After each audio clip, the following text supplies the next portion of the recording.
I've seen a lot of people online blame WB for what happened to Mortal Kombat 1, but I'm certain there are two other culprits that are ruining the Mortal Kombat franchise.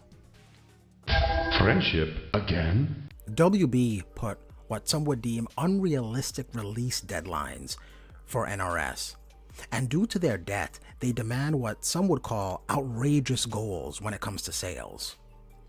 A combination of these things absolutely put some of the blame on WB, but one of the other two culprits responsible is NetherRealm Studios themselves. WB may have given NRS a small development window, but I doubt WB is dictating exactly how NRS uses their development time. I've seen people say that 2 years isn't enough time to put out a sequel, yet when you look at the 3D era, the schedule was pretty much the same for those games. Deadly Alliance came out in late 2002, Deception came out in late 2004, and Armageddon came out in late 2006, all within 2 years of each other, and they are some of the most content-rich games in the franchise. Nobody complains about Deception coming out too soon after Deadly Alliance, or having Mortal Kombat fatigue, that's something that I've seen recently, or the games feeling incomplete. A major reason I believe that's the case is because the buttons for each of the characters were ported over from game to game. All the attacks and combos between each of the three games are all the same for each character, freeing up what must be tons of development time to add additional features and modes and give more overall polish to the game.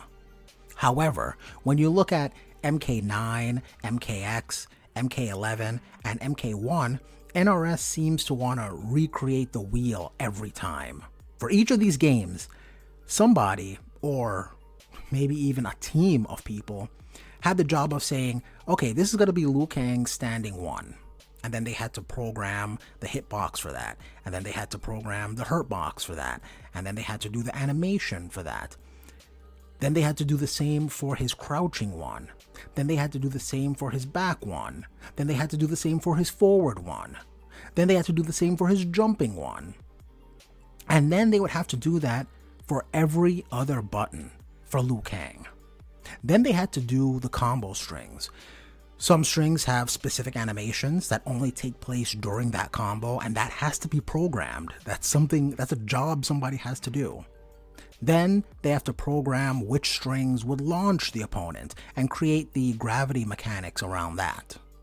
If you use a special move or X-ray, they need to program how much or how little scaling that would cause the damage of the combo to be affected. And every character has multiple strings. They had to do this for every combo string. They would have to create every button and every combo for every character in every game. I've never programmed anything, not on the scale of this, but I'm sure that this is not an easy task. And this is a problem NRS already created the solution for. They could just use the buttons they made from the previous game since all the work was already done. They can add to it, of course, just like Deadly Alliance was pretty basic, and then Deception added breakers to the system, and then Armageddon added air combos to the system. But the core buttons for each character, for each game, was just ported over from the previous game, and I'm sure that freed up tons of development time. I say all this to say, NRS has to bear some of the blame for putting out MK1 with as many bugs and glitches as they did. They didn't have time to add a cool mode or make sure that there were as few bugs as possible because most likely they were working themselves to the bone just trying to put out the basics of a fighting game. The third and final culprit that is destroying the Mortal Kombat franchise is you. Yep, you watching this video right now. Us, I should say, the fans. We have some blame as well. We whine, cry, moan, complain about many things that if I was working for NRS, I don't know if I would be able to find out what is legitimate criticism and what should be taken into account and what should just be tuned out. There are so many good things about Mortal Kombat 1, but you'd never know it if you listen to the fans. Things like up block, flawless block, being able to break X-rays, the many combo paths, and just the gameplay in general are just a few of the things that I feel they got right with Mortal Kombat 1. And I'm afraid to distance themselves from this game entirely, they might throw away the good along with the bad and then once again start over from scratch. So many people complain about the story. And look, I'm not a fan of the multiple timelines either. I feel like almost everyone doesn't like that aspect of the story. But I understand why they did that. It's an answer to a problem of how does NRS tell a violent story where characters die while at the same time being able to use said character in the sequel. We know how people reacted when Scorpion wasn't in MK1 and when Melina wasn't in MK11. Everybody's whining. People pan the game because their favorites aren't on the roster. But then what do you want?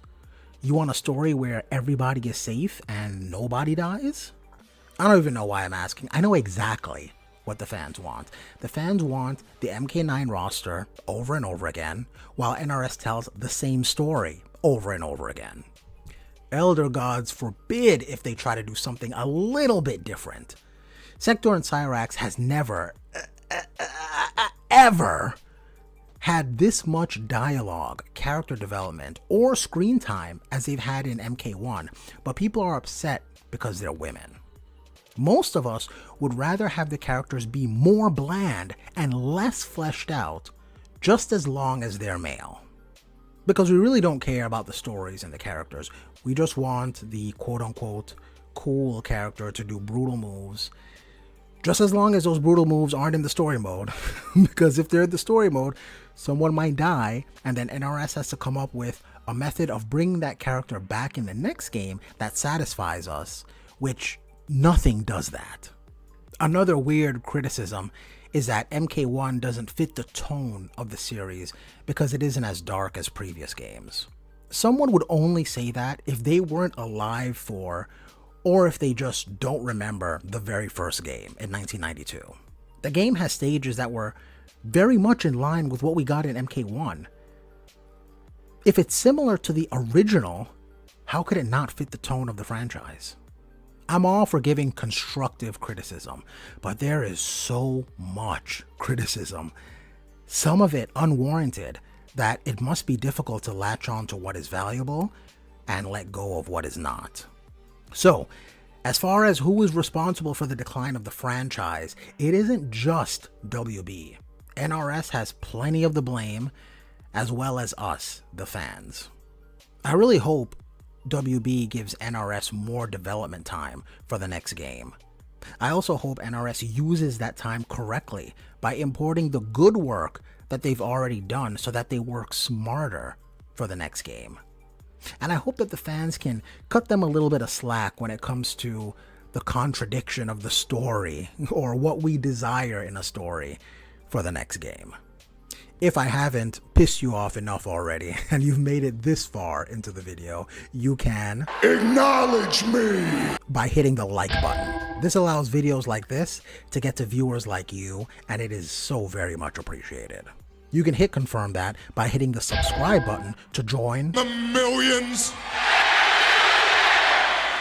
of ShinFit subscribers. We post often, we do live streams, and we do daily polls, and if you don't want to miss any of those, go ahead and hit subscribe. If you'd like to take part in exclusive watch parties where we watch Mortal Kombat media like movies, cartoons, and TV shows, then become a member of the channel. The link is going to be in the description. If you want to see my take on guest characters, the video link is going to be on screen now, but more importantly than anything else, don't get beat up out there.